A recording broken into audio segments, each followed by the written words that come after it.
दोहरान करेंगे। ओम नमो भगवते वासुदेवाय। ओम नमो भगवते वासुदेवाय। ओम नमो भगवते वासुदेवाय। मुखं करोति वाचालं पंगुं लंघयते गिरिं यत्कृपातमहं वन्दे श्रीगुरुदीनतारिणं परमानन्दमाधवं श्रीचैतन्यमीश्वरं। नारायणं नमस्कृत्यं नरं चैव नरोत्तमं दैवीं सरस्वतीं व्यासं ततो जयमुदीरयेत्। नष्टप्रायेषु भद्रेषु नित्यं भागवत सेवया भगवती उत्तमश्लोके भक्तिर्भवति नैष्टिकी। हरे कृष्णा कृष्ण कृष्ण हरे हरे, हरे राम राम राम हरे हरे। हरे कृष्णा। सभी भक्तों का पुनः स्वागत है हरे कृष्णा आज प्रभु। के इस श्रीमद् भागवत कथा रूप कार्यक्रम में, जो कि शरद ऋतु का ही गुणगान है। और हमारे यहाँ पर भी शरद ऋतु प्रारंभ हो रही है, शुरू हो रही है। शरद ऋतु की कुछ बातों को हमने पिछले अध्याय में समझा था कि शरद ऋतु के समय, रात के समय तारे स्पष्ट चमचमाते हैं। जिस प्रकार वैदिक शास्त्रों के सार को समझने वाले व्यक्ति की चेतना प्रकाशवान रहती है, शरद ऋतु के प्रभाव में सब गाय, हिरण, स्त्रियां, मादा पक्षियां संतानोत्पत्ति के लिए तैयार हो गई हैं। शरद ऋतु में जब सूर्योदय होता है तो समय रात में खिलने वाली कुमुदिनियों को छोड़कर कमल पुष्प प्रसन्न हो जाते हैं। समय रात में खिलने वाली कुमुदिनियों को छोड़कर कमल पुष्प प्रसन्न हो जाते हैं। उसी प्रकार सशक्त राजा के प्रशासन में चोरों को छोड़कर सारी प्रजा निर्भय हो जाती है। फिर हमने देखा कि इस ऋतु में सारे नगर और गांवों में बड़े बड़े उत्सव मनाए जाते हैं। अपने भी ये पूरे महीने भर का उत्सव चल रहा है, दामोदर दीपोत्सव। वर्षा के कारण व्यापारी गण वर्ग, ऋषि और प्रशासक की गतिविधियां थम गई थी, परंतु शरद ऋतु के आते ही वे अपने लक्ष्यों को प्राप्त करने हेतु भ्रमण करना आरंभ कर देते हैं। तो बारिश में भ्रमण नहीं करते हैं ऋषि मुनि भी। चतुर्मास में ये मुख्य रूप से जो बारिश के महीने होते हैं। तो उसी प्रकार यहाँ पर कह रहे हैं कि इसी प्रकार अपने वर्तमान शरीर में रहते हुए आत्मज्ञान प्राप्त करने वाले योगी उचित समय के आने पर अपनी देह त्याग कर वैकुंठ में अपना शाश्वत रूप प्राप्त करते हैं, अपनी दिव्य यात्रा प्रारंभ करते हैं। अध्याय 74, जो कि बहुत ही महत्वपूर्ण है, जिसको वेणुगीत कहा जाता है। बहुत बड़े बड़े बड़े भागवत करता, बड़े बड़े वैष्णव स्वामी गोस्वामी गण, बड़े बड़े आचार्य गण इन जो गुणगान है भगवान श्री कृष्ण की वंशी का, उसको गाते हैं। उनको अलग अलग प्रकार से अपने भक्तों को सुनाते हैं, उनके ऊपर बहुत सारी टीकाएं बताते हैं। तो ये बहुत ही सुंदर दिव्य वर्णन है, लेकिन यहाँ पर संक्षिप्त में है, जो हम कथा रूप में पढ़ रहे हैं। श्रीमद् मूल भागवत में एक एक श्लोक इसका बहुत महत्वपूर्ण और बहुत सुंदर तरीके से उसको गाया भी जाता है। कुछ कथाकार मात्र 7 दिन वेणुगीत पे ही कथा करते हैं, तो ऐसे भी कथाकार है। इसका बहुत महत्व है इस वेणुगीत का। गोपियां जो है भगवान श्री कृष्ण की वंशी जो वेणु है, उसका गुणगान कर रहे हैं, उनके उसको उसका गुणगान करते हुए गीत गा रही है। इसको वेणुगीत कहा जाता है। शुरू कर रहे हैं। व्रज भूमि के वन, मंद बहती शीतल वायु तथा सरोवरों में खिले कमल पुष्पों की सुगंध से ओतप्रोत थे। ब्रजभूमि के वन मंद बहती शीतल वायु और सरोवरों में खिले कमल पुष्पों की सुगंध से ओतप्रोत थे। ब्रजभूमि के वन। श्री कृष्ण ने अपने बड़े भाई बलराम एवं ग्वाल वालों के साथ वहां प्रवेश किया। वन का वातावरण मदोन्मत्त भ्रमरों के गीतों से गुंजायमान हो रहा था और पक्षियों के झुंड फूलों से लदे वृक्षों पर जहां तहां उड़ रहे थे। पक्षियों के झुंड और क्या थे? तो भंवरे थे, मदोन्मत्त होकर के गुंजायमान हो रहे थे। अपनी गायों को चराते हुए कृष्ण ने बांसुरी बजानी आरंभ की। अभी तक तो पहले बजाई है नहीं बजाई मालूम नहीं, बट यहाँ पे लिखा हुआ पहली बार आ रहा है कि कृष्ण ने अपनी बांसुरी बजाना प्रारंभ किया। अब देखते हैं कि ये जादुई बांसुरी क्या क्या करती है। हाँ, बचपन में सुना था, बांसुरी की टेर सुन गोपी चली आती है। आगे का लाइन भूल गया हूं मैं। टेर, तो उस टाइम में जो गाना सुना था अब जोड़ पाता हूँ कि टेर का मतलब क्या है, कि बांसुरी की टेर आवाज, धुन सुन करके गोपियां चली आती है, गाय चली आती है, इसलिए नंदगांव के सामने है टेर कदम।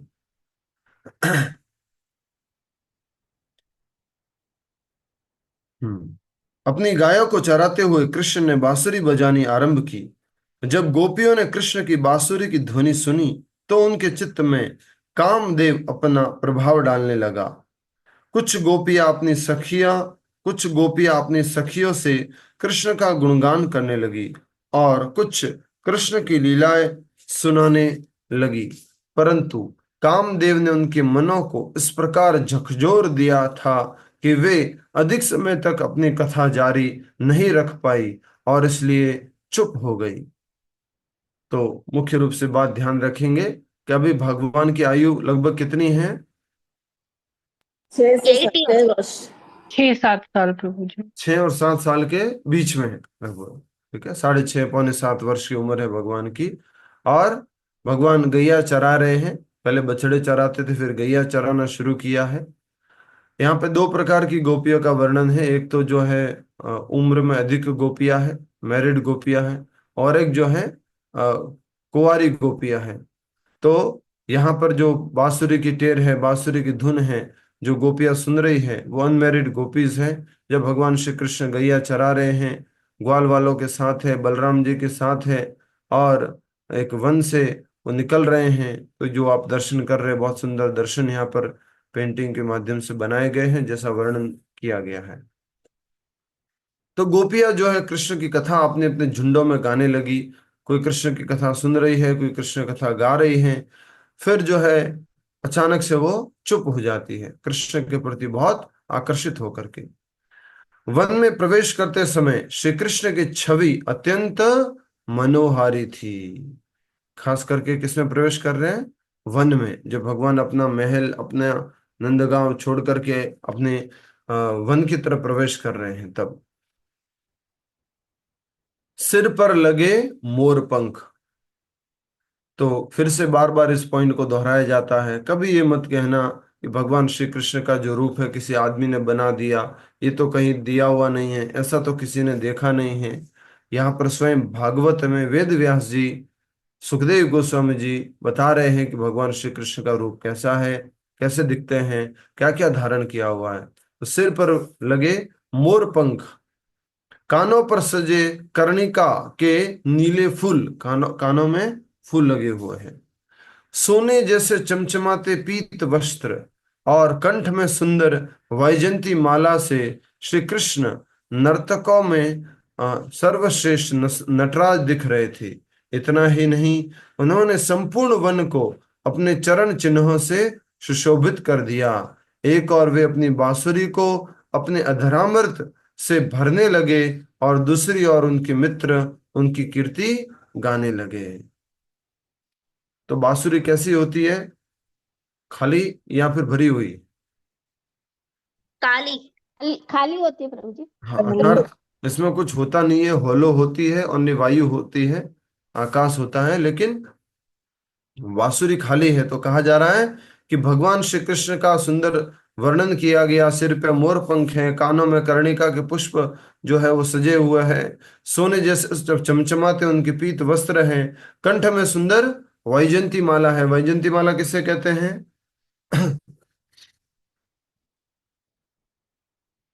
यस, वैजंती माला किसे गुंजा कहते की हैं? माला प्रभु जी, गुंजा की माला प्रभु जी। गुंजा की माला, और थोड़ा और सरल बोल दीजिए। माला। वैजंती माला जो भगवान के पैरों तक लटकी हुई होती है, खूब लंबी सी। माता जी ठीक है। वैजंती के फूलों की माला प्रभु जी। वैजयंती के फूलों की माला, और सरल भाषा में कहेंगे वन के फूलों की माला। वन में जो जंगल में फूल मिलते हैं उनके फूलों की माला को वैजयंती माला बोलते हैं। और वैजयंती में ऐसा नहीं है कि मात्र एक फूल होता है, एक तरह का फूल होता है। ये मल्टीपल फूल के कॉम्बिनेशन से बनी हुई माला होती है। हमारे को इशारा करे राजेंद्र जी कि 5 फूलों के संयोग से बनी हुई ये माला होती है वैजयंती माला। ठीक है, तो आप लोग थोड़ा कोशिश कीजिएगा होमवर्क के रूप में, ये वैजयंती माला में कौन कौन से पुष्प होते हैं, वैजयंती माला में कौन कौन से पुष्प होते हैं। ठीक है। वैजयंती माला से श्री कृष्ण नर्तकों में सर्वश्रेष्ठ नटराज दिख रहे थे। इतना ही नहीं, उन्होंने संपूर्ण वन को अपने चरण चिन्हों से सुशोभित कर दिया। एक और वे अपनी बांसुरी को अपने अधरामृत से भरने लगे, और दूसरी और उनके मित्र उनकी कीर्ति गाने लगे। बांसुरी, ये जो खाली बांसुरी होती है, देख सकते हैं आप, बांसुरी भरी हुई नहीं है, राइट। लेकिन भगवान क्या कर रहे हैं, अपने अधरामृत से, अपने होठों से, भगवान अपने होठों से इस बांसुरी को भर रहे हैं। अधरामृत से, होठों से निकलने वाली वायु से, होठों से निकलने वाले स्वर कह सकते हैं, होठों से निकलने वाले स्वर। ठीक है। और जो उनके मित्र हैं वो उनकी कीर्ति गाने लगे। जब गोपियों ने प्रत्येक प्राणी का मन मोहने वाली श्री कृष्ण की बांसुरी की ध्वनि सुनी, तो वे एक दूसरे का आलिंगन करके इस प्रकार बोलने लगी। तब ये बांसुरी जो भगवान श्री कृष्ण बजा रहे हैं, इसका गुणगान कर रही है गोपिया। उर्मिल माता जी कहाँ ध्यान है? हाँ, चलो बताओ, वेणु गीत किसे कहते हैं? सॉरी प्रभु जी, वो बच्चे आए थे स्कूल से, 2 मिनट उनसे बात करने लग गई थी। ठीक है, हमारी भी सॉरी स्कूल चल रही है ना। सॉरी। नहीं नहीं, कोई बात नहीं, थोड़ा मजाक कर रहे हैं। और आप किसी न किसी एक के माध्यम से हम दूसरों को अलर्ट कर लेते हैं। कोई भी एक जना इंस्ट्रूमेंट बनता है, दूसरे लोग भी थोड़ा सा अलर्ट हो जाते हैं। तो वेणु गीत उसे कहते हैं जब भगवान श्री कृष्ण ने वेणु बजाई, बांसुरी बजाई। भगवान श्री कृष्ण की कितनी बांसुरियां हैं, ये भी एक डिस्क्रिप्शन है, ये भी आपका होमवर्क है। ठीक है, भगवान श्री कृष्ण की एक बांसुरी नहीं है, भगवान श्री कृष्ण की अलग अलग बांसुरी, उनके क्या क्या नाम है आपको मालूम करना है। भगवान श्री कृष्ण के अलग अलग बांसुरियों के नाम बताने हैं। मुरली। हाँ माता जी, अभी नहीं, धन्यवाद। तो अ, वेणुगीत किसे कहते हैं? जो भगवान श्री कृष्ण बांसुरी बजा रहे हैं और उसको सुन करके जब गोपियां मोहित हो जाती हैं, तो जो वेणु, उस वेणु की ध्वनि का, वेणु जो बांसुरी है उसका जो गुणगान करती है, उसको वेणुगीत कहते हैं। ठीक है। चलिए, तब गोपियां जो है एक दूसरे का आलिंगन करके बोलने लगी है, वेणुगीत शुरू हुआ। हे सखी, जो आंखें नंद महाराज के पुत्र का दर्शन करती है, निश्चित ही वे अत्यंत सौभाग्यशाली है। वन में प्रवेश करते समय कृष्ण बलराम अपनी बांसुरियों को अपने होठों से लगाते हैं, और हम वृंदावन वासियों की और प्रेम भरी दृष्टि से देखते हैं। आंखों के लिए इससे श्रेष्ठ और क्या दृश्य हो सकता है। तो आंखों के लिए सर्वश्रेष्ठ दर्शन क्या? भगवान श्री कृष्ण को, बलराम जी को बांसुरी बजाते हुए देखना, ये सर्वश्रेष्ठ दर्शन बताया गया है। गोपियां आपस में चर्चा कर रही है, और आंखों को इसके अलावा कुछ भी नहीं करना है। उनके अनुसार आंखों को इसके अलावा कुछ नहीं करना है। इस ब्रह्मांड की सृष्टि के हर एक व्यक्ति को, हर एक जीव को अपनी आंखों से क्या देखना है? भगवान श्री कृष्ण को देखना है, वो भी प्रेम भरी दृष्टि से। अब यहां पर आपको एक अंतर मालूम पड़ेगा हमारे में और शुद्ध भक्तों में। हम भी भगवान श्री कृष्ण के रूप को, जो कि विग्रह रूप है, मंदिर में कई बार देखा है। बांसुरी में भगवान श्री कृष्ण को, घर में आपके ठाकुर जी होंगे, उनको बांसुरी के रूप में देखा होगा, लेकिन भूल जाते हैं। अभी जो पीछे दर्शन है वो भी हम भूल जाएंगे, क्योंकि हम उतना प्रेम से, उस भाव से वो दर्शन नहीं कर पाते हैं। अब देखिए गोपियों की हालत, वो कह रही है आंखों के लिए इससे श्रेष्ठ और क्या दृश्य हो सकता है। श्रील विश्वनाथ चक्रवर्ती ठाकुर गोपियों के इन भावों को अपने शब्दों में लिखते हैं। एक गोपी ने कहा, इसलिए आपको कहा था कि वेणु गीत को अलग अलग आचार्यगण उसके ऊपर टीकाएं करते हैं, अपने भावों में उसको प्रस्तुत करते हैं। तो विश्वनाथ चक्रवर्ती ठाकुर जी कह रहे हैं, एक गोपी ने कहा, हे सखियो, यदि तुम केवल अपने परिवार में ही उलझी रहोगी तो भला क्या देख सकोगी। विधाता ने हमें ये आंखें इसलिए दी हैं जिससे हम सर्वाधिक अद्भुत वस्तु कृष्ण को देख सके। तो सबसे आश्चर्य में सबसे सुंदर सबसे दिव्य वस्तु कौन है? भगवान श्री कृष्ण। हमें दुनिया में बहुत सारी चीजों को देख करके बहुत अच्छा लगता है, लेकिन सबसे सुंदर क्या है? कृष्ण। मजाक कर लेता हूं थोड़ा सा बीच में। मान लीजिए कोई पुरुष है, किसी स्त्री को देख करके, बहुत सुंदरता को देख करके बहुत आकर्षित, हाँ बहुत अच्छा लगा, हाँ। लेकिन ऐसा कहा जाता है कि जब स्त्री का बाल जो है टेढ़ा मेढ़ा हो रखा हो और अलग अलग कुछ इस तरह से नींद में से उठे हो, तो उसको वो पुरुष नहीं देख पाएगा, अच्छे से नहीं देख पाएगा, या उससे आकर्षित नहीं होगा। लेकिन भगवान श्री कृष्ण के इस दिव्य रूप का वर्णन जो है हमें समझने की कोशिश करनी है कि विधाता ने हमें अगर कोई ऑब्जेक्ट दिया है, ऑब्जेक्ट मतलब वस्तु जिसको हमें कुछ देखना है, तो सबसे उत्तम विषय क्या है? कृष्ण। गोपियां जानती थी कि कहीं उनकी माताएं अथवा बड़ी गोपियां उनकी इन रसिक बातों को सुनकर उन्हें डांटने न लगे।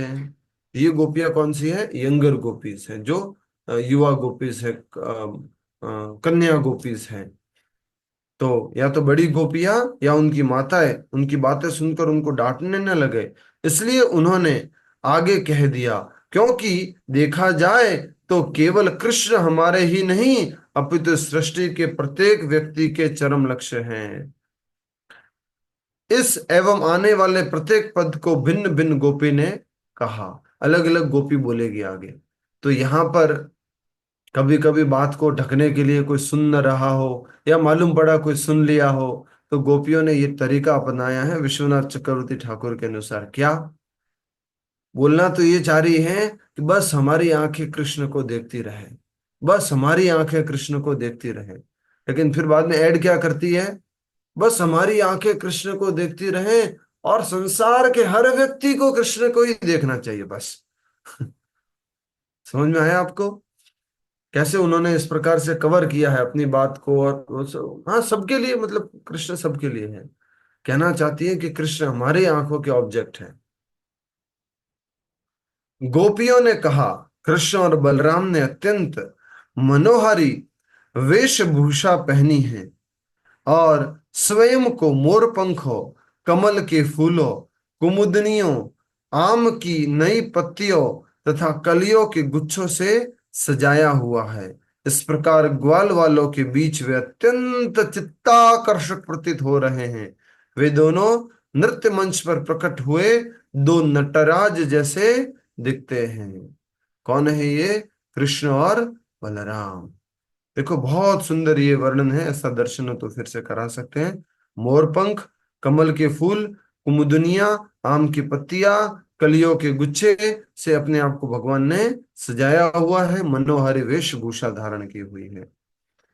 प्रभु जी कुमुदनिया मीनिंग क्या है? Lily flowers. इस प्रकार ग्वाल वालों के बीच वे अत्यंत चित्ताकर्षक प्रतीत हो रहे हैं। वे दोनों नृत्य मंच पर प्रकट हुए दो नटराज जैसे दिखते हैं। नाचने वाले दो नृत्य मंच पर प्रकट हुए नटराज के रूप में दिख रहे हैं। वास्तव में ये नहीं, ठीक है, कोई बात नहीं, ये भी कृष्ण बलराम का दिव्य रूप है। धन्यवाद।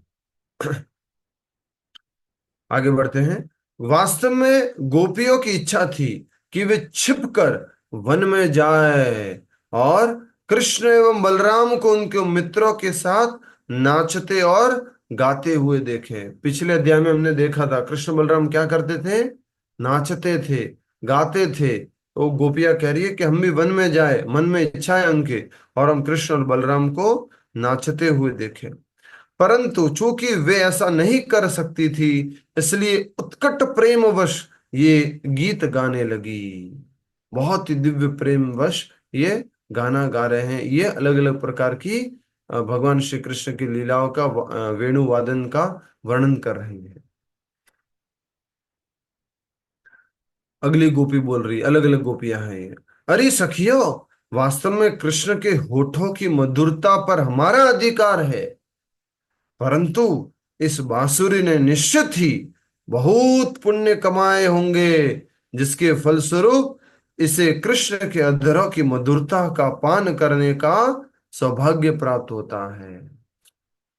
गोपियां कह रही है कि कृष्ण के जो होठ है उन पर हमारा अधिकार है, लेकिन ये बांसुरी ने बहुत पुण्य किए होंगे, जिसके कारण ये हमेशा कहाँ रहती है? भगवान श्री कृष्ण के होठों पर रहती है। इसे कृष्ण के अधरों की मधुरता का पान करने का सौभाग्य प्राप्त होता है। इस बांसुरी के पूर्वज इसके इस सौभाग्य को देखकर प्रसन्नता से आंसू बहाते हैं। इसकी माता नदी का तट जहां बांस के पेड़ उगते हैं, इसके पूर्वज कौन हो गए? बड़े बड़े पेड़ होंगे इस तरह से, और इसकी माता कौन है? नदी का तट।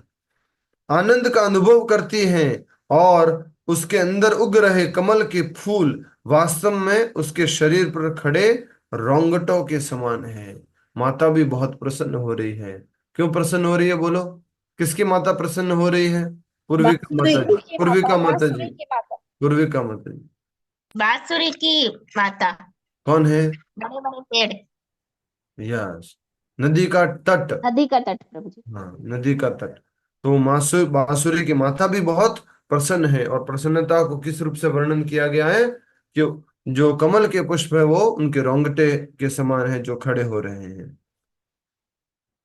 हे सखी, कृष्ण के चरण चिन्हों को धारण करने के कारण वृंदावन संपूर्ण धरती के यश को वृंदावन संपूर्ण धरती के यश को फैला रहा है।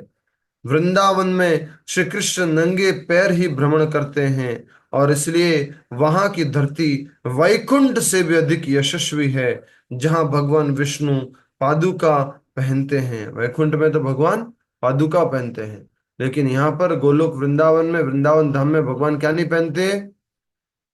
पादुका नहीं प्रभु जी। नहीं पहनते हैं।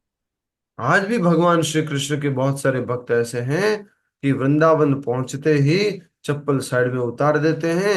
वृंदावन में चाहे 1 दिन रहे, 2 दिन रहे, 3 दिन रहे, 4 दिन रहे, चप्पल नहीं पहनते हैं, बाहर से आए हुए भक्त लोग।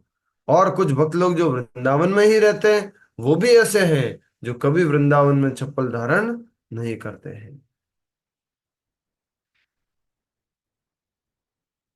ठीक है।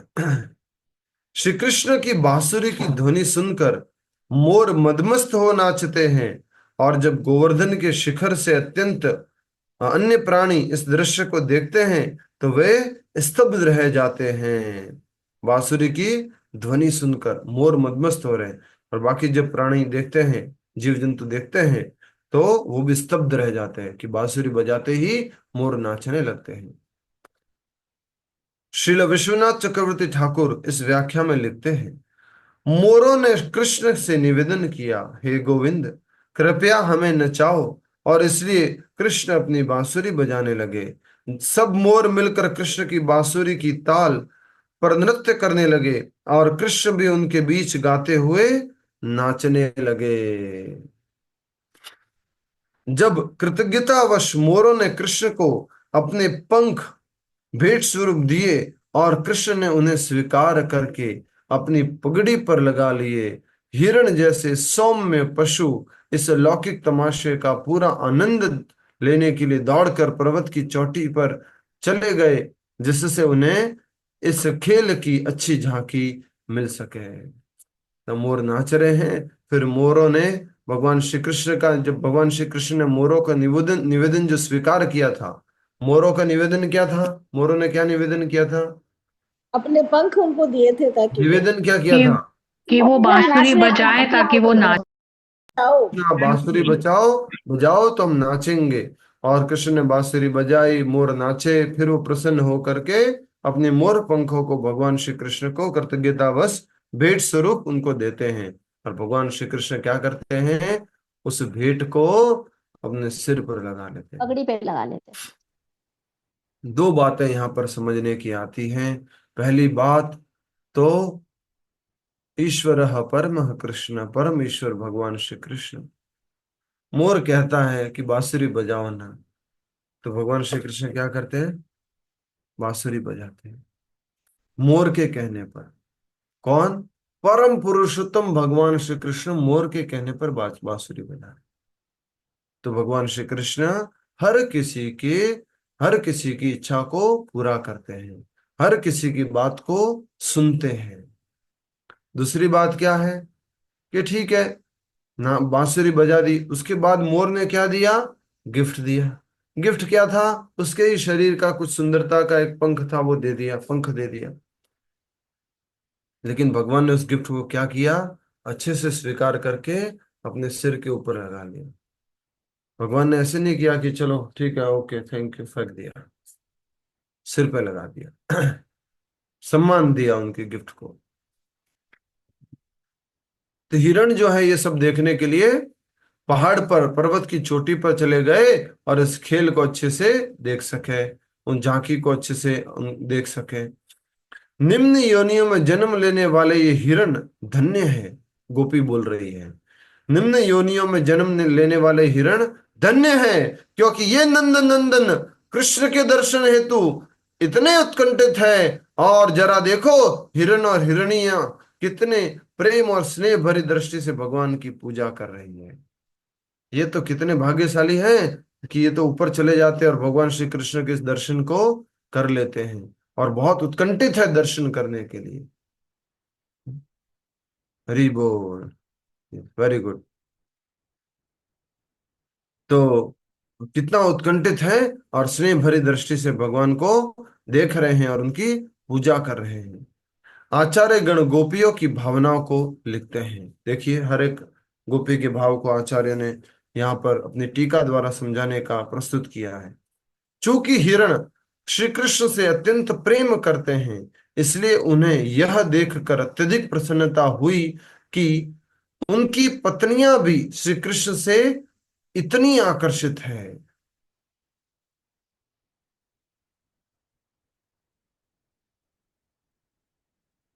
अब ये बहुत दिव्यता वाली बात है, पढ़ने के लिए पढ़ लेते हैं।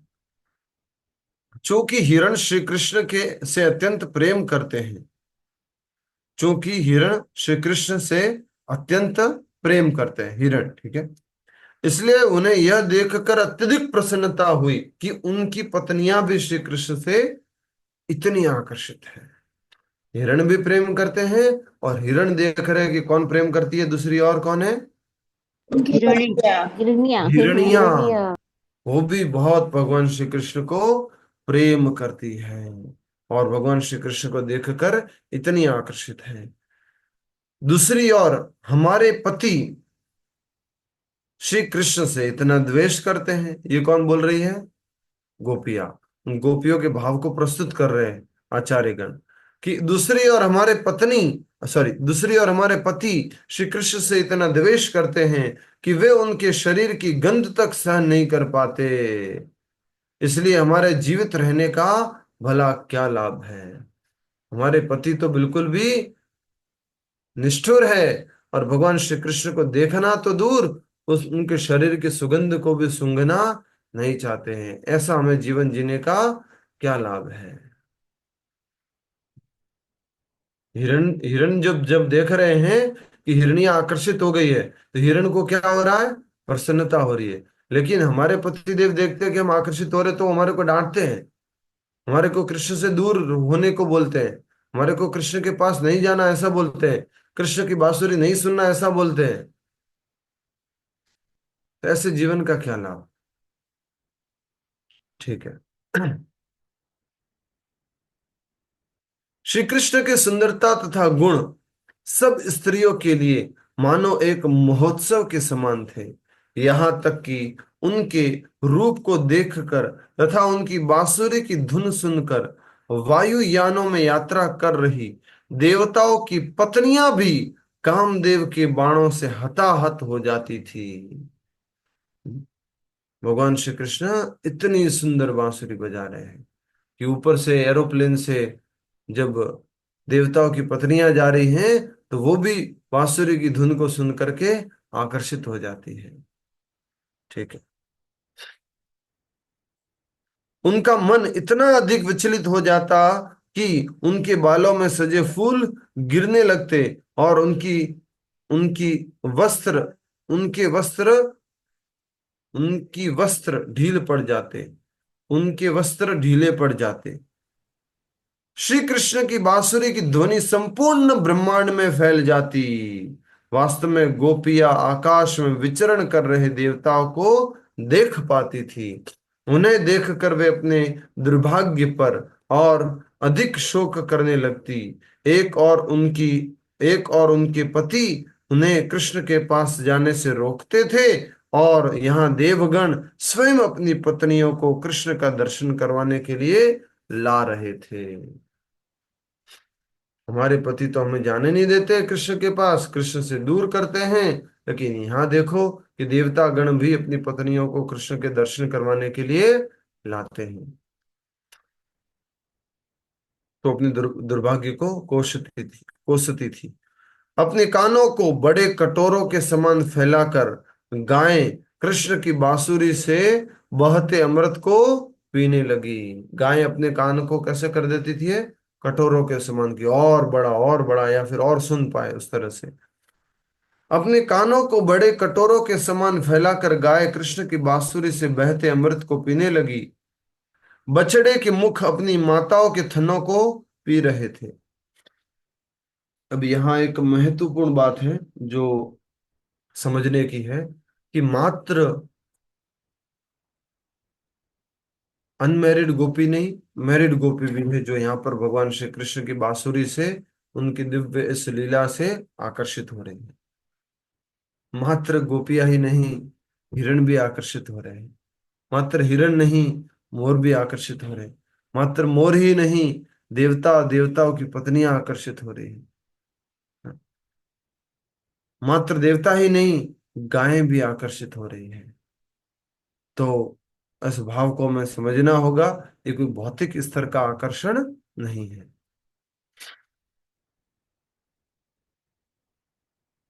परंतु गोविंद को देखते ही, आगे पढ़ो सब लोग साथ में, ये दर्शन करा रहे हैं, बहुत सुंदर दर्शन है।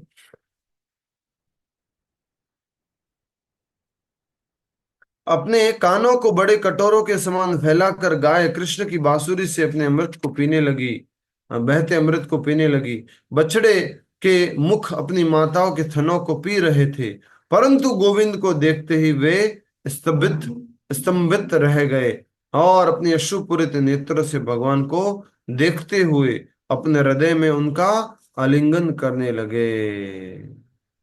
कौन? बछड़े हृदय से आलिंगन कर रहे हैं भगवान का। ऐसा कहते हैं कि भगवान ऐसी सूखी बांसुरी, सूखी होती है गीली होती है? सूखी होती है बांसुरी। भगवान सूखी प्रभु। बंसी जो है सूखी होती है। भगवान ऐसी सूखी बांसुरी बजाते थे कि बाकी सबों की आंखें गीली हो जाती। इतनी सुंदर दिव्य बांसुरी भगवान बजा रहे हैं। यहाँ बछड़े भी जो दूध पी रहे थे माँ का, गायों का थनों से, वो भी स्तंभित रहकर अश्रुपूरित नेत्र से भगवान को देखते हुए अपने हृदय में उनका आलिंगन करने लगे। पक्षियों का रूप लेकर महान ऋषियों ने वृक्षों की शाखाओं पर अपने बसेरा बना लिया था। पक्षियों का रूप लेकर महान ऋषि क्या बन गए? महान ऋषि पक्षी बन करके उन वृक्षों की शाखाओं पर अपना बसेरा बना लिया और चुपचाप आंखें मूंद कर कृष्ण की बांसुरी के मधुर ध्वनि को सुनने लगते। ये आंखें मूंदने के लिए क्यों बोल रहे हैं? कि ऋषिगण मुनिगण वैसे भी क्या करते हैं? ध्यान करते हैं। बोले पक्षी बनने के बाद भी क्या कर रहे हैं? आंखें बंद करके ध्यान से सुन रहे हैं बांसुरी को। श्री कृष्ण की बांसुरी सुनकर नदियों के मनों में प्रणय रस जागृत हो उठता और उनका जल विचलित होकर ऐसे उफान लेने लगता मानो उसमें बवंडर आ गया हो। तो नदी का जल भी क्या हो रहा है, रोमांचित हो रहा है, बहुत उफंद रहा है। नदी की बात आ गई अब।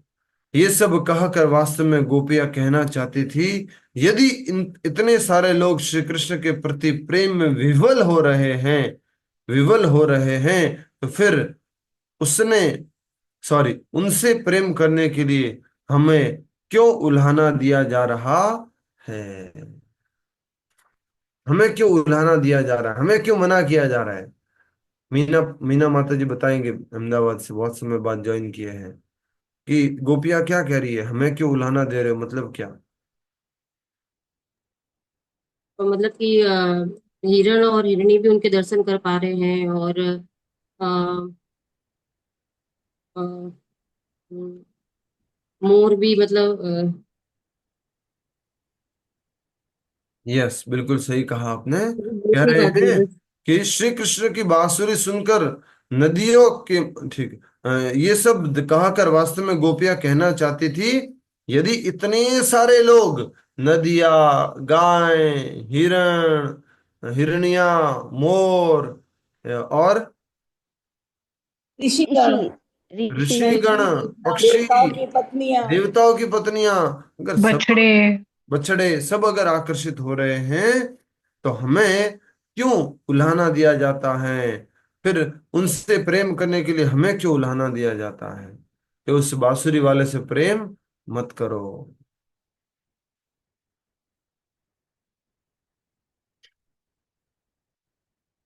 वो कान्हा एक बांसुरी वाला, सुध बिसरा गयो मोरी रे।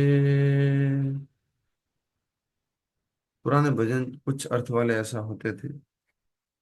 तो गोपियां कह रही है, हमें क्यों उलाना दिया जाता है, जब हम कृष्ण से प्रेम कर रहे तो सब प्रेम कर रहे तो कोई नहीं, हम प्रेम कर रहे तो हमें मना कर रहे, क्यों ऐसा। दोपहर की भरी गर्मी में कृष्ण गायों को चराते हुए निरंतर अपनी बांसुरी बजा रहे थे। उनके प्रति प्रेमवश आकाश ने बादलों की छतरी बनाकर उन्हें छाया प्रदान की और पानी के छींटों की फुहार करने लगे।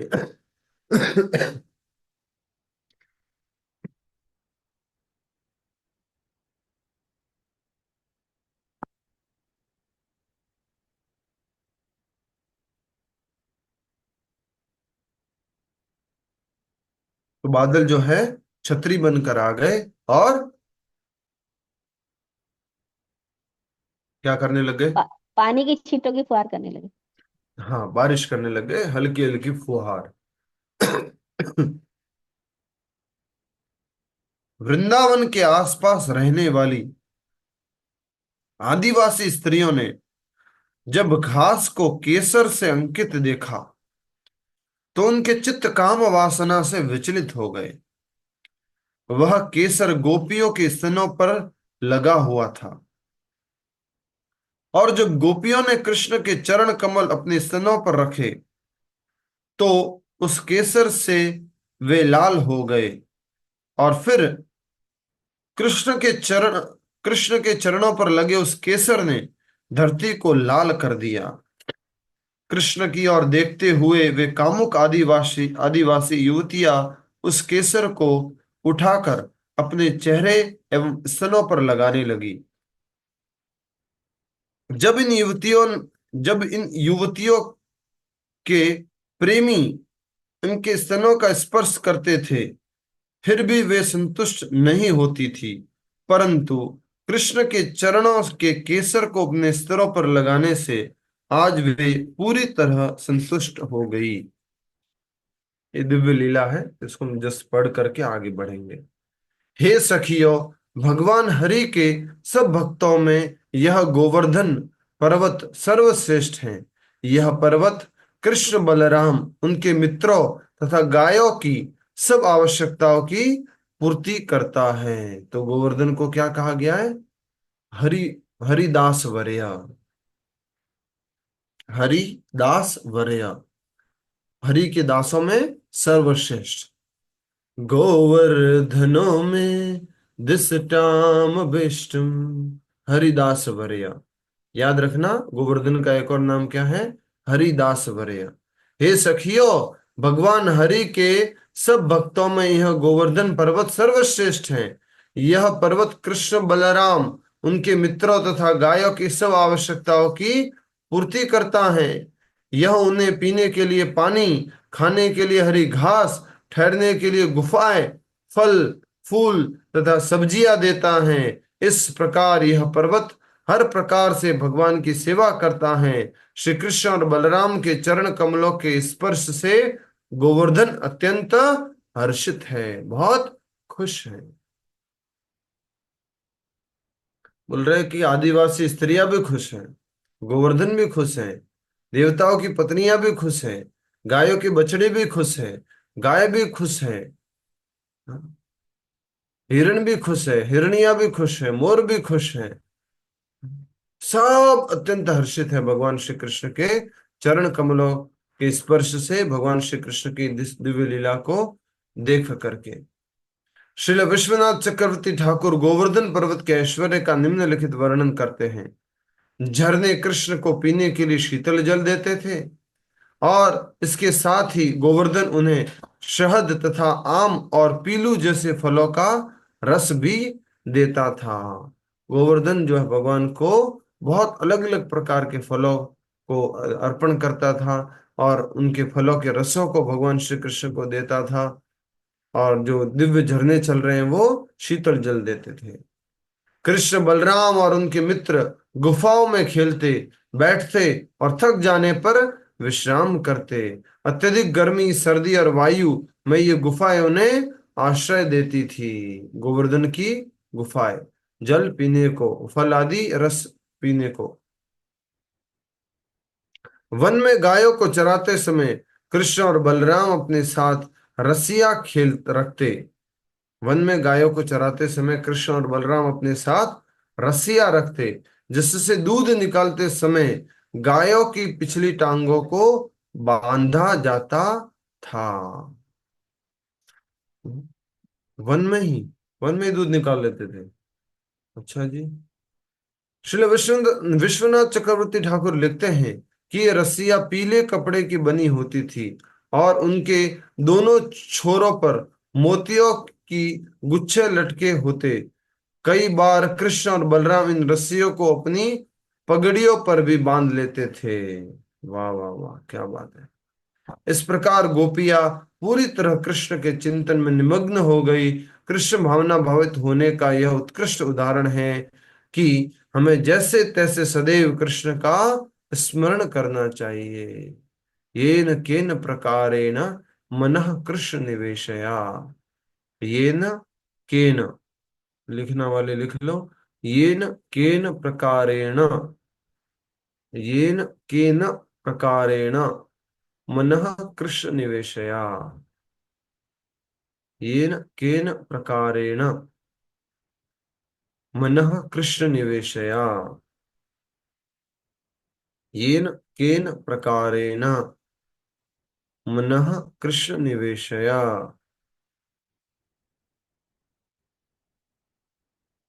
किसी भी प्रकार से, इस प्रकार से या उस प्रकार से, उस प्रकार से इस प्रकार से क्या करना है, हमें अपने मन को कृष्ण में निवेश करना है। और भगवान ने भगवत गीता में भी बोला है, क्या बोला है निवेश करने के बारे में? मय्यासक्त मनः पार्थ। केन प्रकारेण मनः कृष्ण निवेशय। मतलब ये भगवत गीता का नहीं है। बताओ क्या श्लोक है भगवत गीता का जिसमें भगवान कहते हैं अपने मन को और बुद्धि को मुझ में निवेश करो? मय्येव तत्सव मयि बुद्धि निवेशय निवसिष्यसि मय्येव अतो न संशय। एक बार और फिर से बोलिए। मय्येव मन आदत्स्व मयि बुद्धि निवेशय निवसिष्यसि मय्येव अत ऊर्ध्वं न संशय। 12वें अध्याय का कौन सा श्लोक है ये? 8 12वां अध्याय का 23। नहीं माता जी, 23वां नहीं है। 8वां। हिंदू सिन्हा माता जी माइक बंद रखा कीजिए, आवश्यक हो तभी खोलना है। 12वें अध्याय का 8वां श्लोक है, 23वां नहीं। ओनली 20 ही श्लोक है 12वें अध्याय में, 23वां कैसे होगा फिर? मयि एव मन आधत्स्व मयि मयि बुद्धिम निवेशय। निवसिष्यसि मय्येव। मयि बुद्धिम निवेशय, अपनी मन को, अपनी बुद्धि को मुझ में निवेश कर। तो उससे क्या होगा? निवस्यसि, अगर निवेश करोगे तो निवास करोगे, अगर निवेश करोगे तो निवास करोगे, अर्थात मन और बुद्धि को जहां निवेश करते हैं वहीं पर हम निवास करते हैं, अर्थात वहीं पर हमारा मन रहता है। तो इस प्रकार गोपियां पूरी तरह कृष्ण के चिंतन में निमग्न हो गई। कृष्ण भावना भावित होने का यह उत्कृष्ट उदाहरण है कि हमें जैसे तैसे सदैव कृष्ण का स्मरण करना चाहिए। इसलिए चैतन्य महाप्रभु ने गोपियों को कृष्ण की सर्वश्रेष्ठ भक्त घोषित किया था। ब्रज वधु, जो ब्रज की वधु है, ब्रज की जो गोपियां है, वो सबसे बड़ी उपासक है भगवान श्री कृष्ण की, वो सबसे बड़ी भक्त है भगवान श्री कृष्ण की। क्यों? कि जैसे तैसे ये गोपियां अपने मन को किस में लगा के रखती हैं? कृष्ण में लगा के रखती हैं। हमें हमेशा अपने मन को कृष्ण में लगाना है। किसी का कोई प्रश्न है तो पूछ सकते हैं। कार्तिक मास में हमने ये बढ़िया वेणु गीत का अनुवाद पढ़ा, कृपा है भगवान की।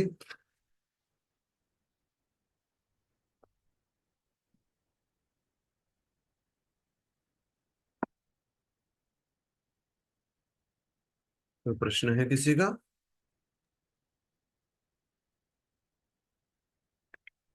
ठीक है, तो आगे गोपियों के चीर हरण, गोपियों का चीर हरण, गोपियों के चीर हरण, गोपियों के चीर हरण भी ठीक शब्द है। गोपियों के चीर हरण, ये आज हरे पढ़, आज पढ़े कि कल पढ़े? हरे कृष्ण प्रभु जी। हम्म। प्रभु जी, ये जो मयूरपंख की जो आपने कथा सुनाई अभी, कि मोर ने भगवान को वो पंख दिए थे, तो भगवान ने उसको सर पे धारण किया, उसका और कोई स्टोरी है उसका? कि जैसे मोर राम भगवान को ऐसा मैंने सुना था कि कहीं पे, कि राम भगवान को सीता जी का जब पता नहीं मिल रहा था, तब मोर ने अपने पंख गिराते गिराते उनको रास्ता दिखाया था। तो भगवान ने उन्हें अ, वरदान दिया था कि अगले जन्म में तुम्हारे पंख सर पे धारण करूंगा। ये सही है प्रभु जी? मैंने तो ऐसा श्रवण नहीं किया है, बाकी किसी भक्त को अगर इसमें मालूम हो तो थोड़ा कंफर्म कर सकते हैं। भागवत में भी रामायण जो हमने पढ़ी थी अभी पहले 9वें स्कंद में ही, तो वहां पर भी ऐसा कोई वर्णन नहीं था, और वाल्मीकि रामायण में भी ऐसा कोई वर्णन आता नहीं है। तो ये स्टोरी सही नहीं है मतलब? अब कहीं और सर पे लिखी है। भगवान ने हमेशा हमेश के लिए सर पे मयूर पंख का स्थान, मयूर पंख को स्थान दिया। तो वो जानना था कि जैसे तुलसी महारानी ने बहुत ही भक्ति करी, तो भगवान ने उन्हें अपने चरण में स्थान दिया। तो बात मुझे यह ये है जानना था। कि मोर पंख धारण जो किया है भगवान ने, हम्म। जो एक लॉजिक बनता है कि वो ऐसा नहीं कि इस लीला में ही किया है। अभी जब कृष्ण लीला में भगवान प्रकट हुए तब किया मोर पंख धारण, अभी वाली द्वापर युग में। भगवान तो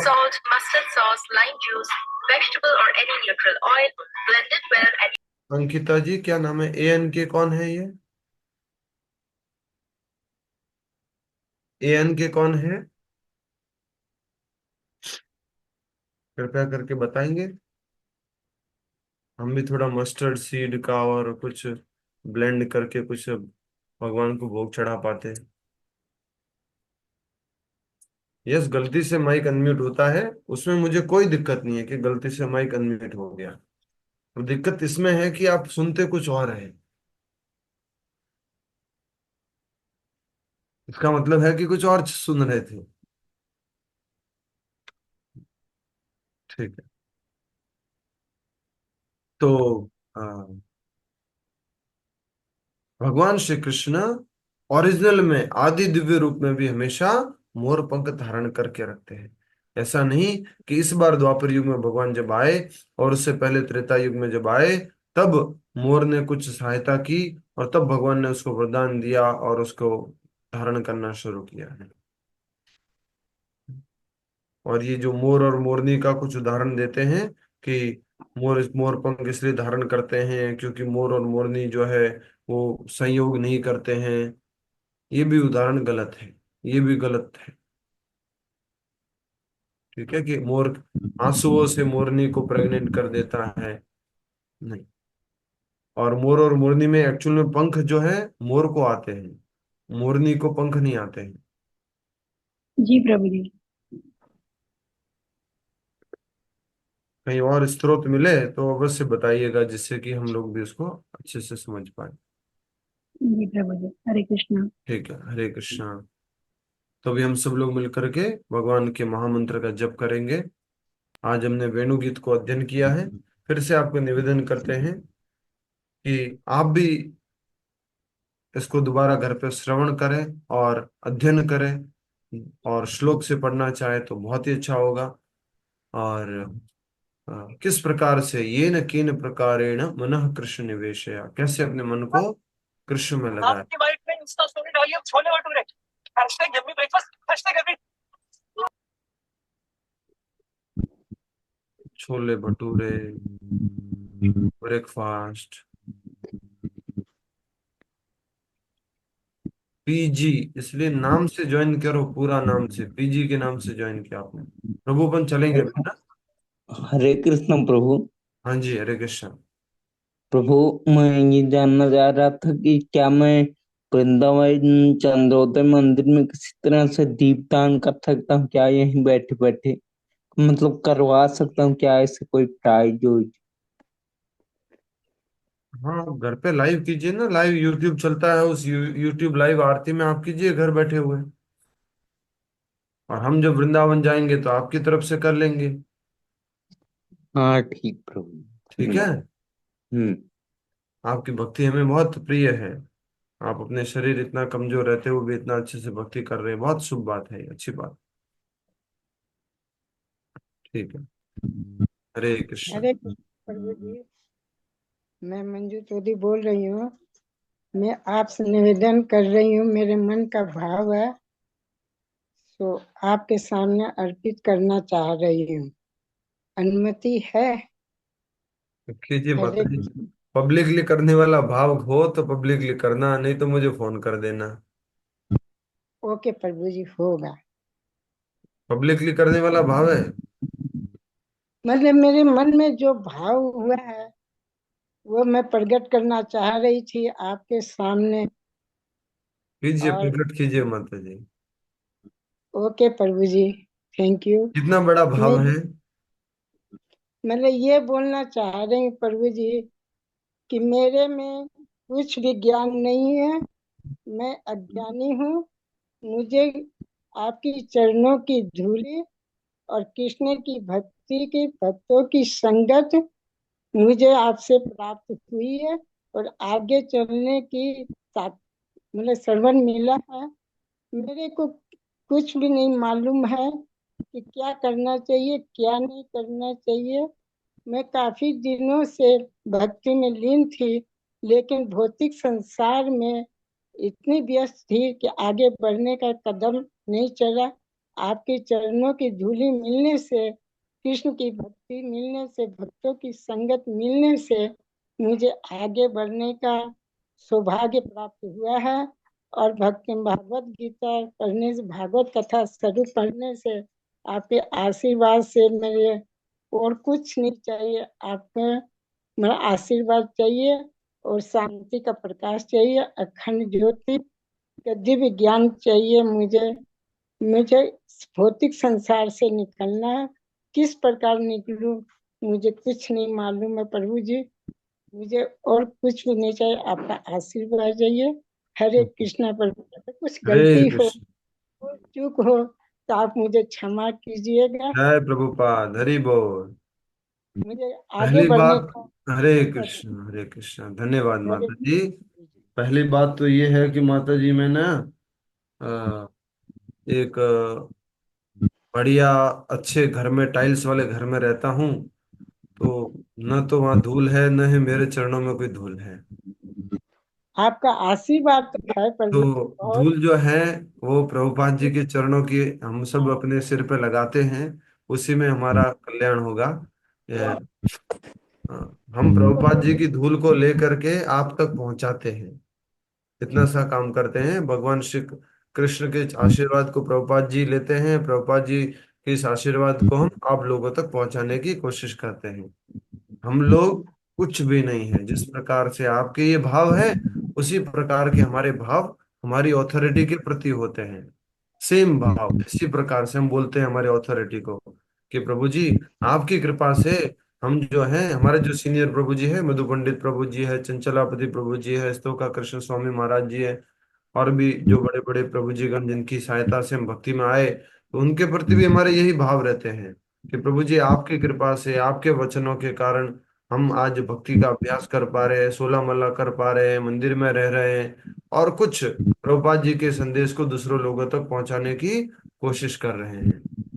तो हम स्वयं मुझे में कुछ भी नहीं है, जैसे भाव आपके अभी आपने ये भाव प्रस्तुत किए हैं, ये भाव हमारे हैं, हमारे जो सीनियर वैष्णव है, सीनियर प्रभु जी है। इसलिए आपका ये पूरी की पूरी प्रार्थना हम प्रभुपाद जी को अर्पण करते हैं, और आप इनका शरण लीजिए, मुझे खाली इनकी एक शरणागति में आ जाइए, इनको प्रणाम कीजिए, इनसे दीक्षा लीजिए, इनको हमेशा हमेशा हमेशा हमेशा के लिए समर्पित हो जाइए, इनको पूर्ण समर्पण कर लीजिए।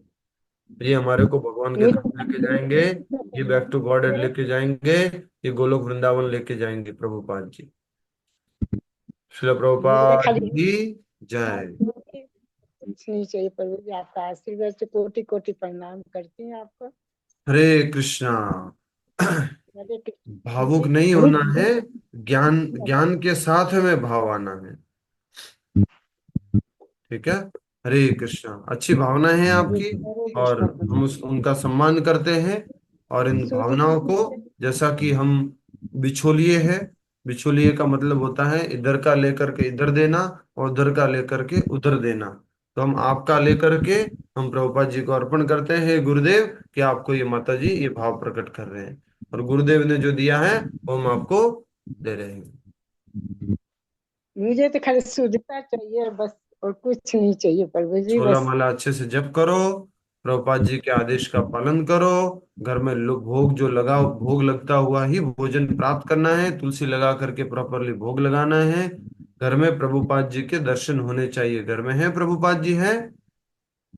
हाँ है, प्रभुपाद जी तो नहीं है, लेकिन हाँ, लड्डू गोपाल तो है, कृष्णा का तो भाव थोड़ा सा प्रैक्टिकल लेके बनाइए, भाव को थोड़ा सा प्रैक्टिकल कीजिए। कल ही आपके घर में प्रभुपाद जी होने चाहिए। ओके प्रभु जी इतना जल्दी कैसे होंगे, क्या होंगे, हम नहीं जानते। आपके पास में ही इस्कॉन मंदिर है, इस्कॉन काठमांडू जाइए, और इस्कॉन काठमांडू से प्रभुपाद जी को लेके आइए, और घर में अपने मंदिर में स्थापित कीजिए। प्रभुपाद जी और चैतन्य महाप्रभु, प्रभुपाद जी और चैतन्य महाप्रभु पंच तत्व। ठीक है।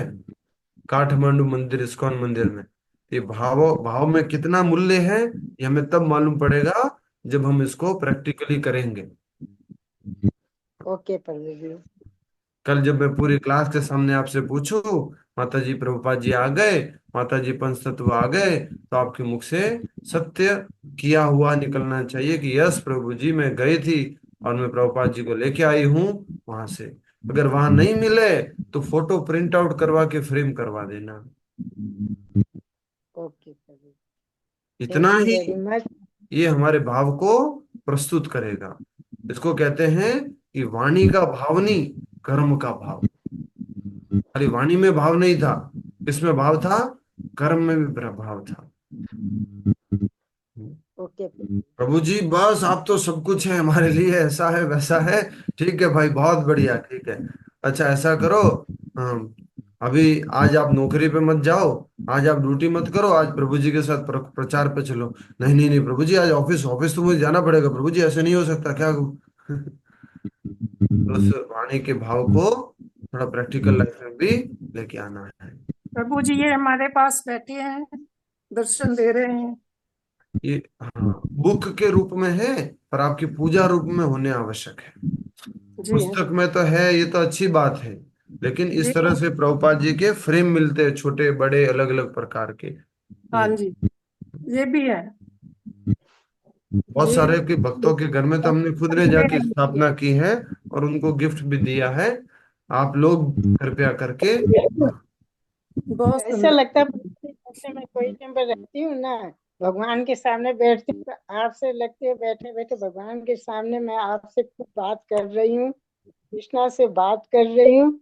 जैसे मुझे महसूस होता है वैसा लगता है मेरे को भीतर में बहुत शांति मिलती है, इतनी खुशी मिलती है कि मैं वो प्रेम भाव में डूबती चली जाती हूँ प्रभु जी। और ठीक। मुझे बस खाली आशीर्वाद देते रहिए। मैं राखी आजकल बहुत दुखी हूँ माता जी, थोड़ी खुशी कोरियर करवा देना। ठीक है, थोड़ी हरे खुशी कोरियर करवा देना। मैं मजाक नहीं उड़ा रहा हूँ माता जी के भाव का, कोई गलत मत समझना। बस मात्र बीच बीच में थोड़ा मुस्कुराने के लिए, कुछ खुश करने के लिए ऐसे बोलता हूँ। नहीं प्रभु, आपका तो हरे बहुत कृष्ण। आशीर्वाद। हरे कृष्णा प्रभु जी, भूल चुके हैं तो क्षमा कीजिएगा मेरे को। हरे कृष्णा प्रभु जी। प्रभु जी, ये ओपन नहीं हो रहा, मैंने इंस्टॉल किया नहीं और आ रहा है। नॉर्मल एंड्रॉयड फोन पे होगा, आईफोन पे नहीं होगा। ठीक है। एंड्रॉइड फोन ही है प्रभु जी। ठीक है, कोशिश कीजिए, हो जाएगा। वाञ्छा कल्पतरुभ्यश्च कृपा सिन्धुभ्यश्च पतितानां पावनेभ्यो वैष्णवेभ्यो नमो नमः।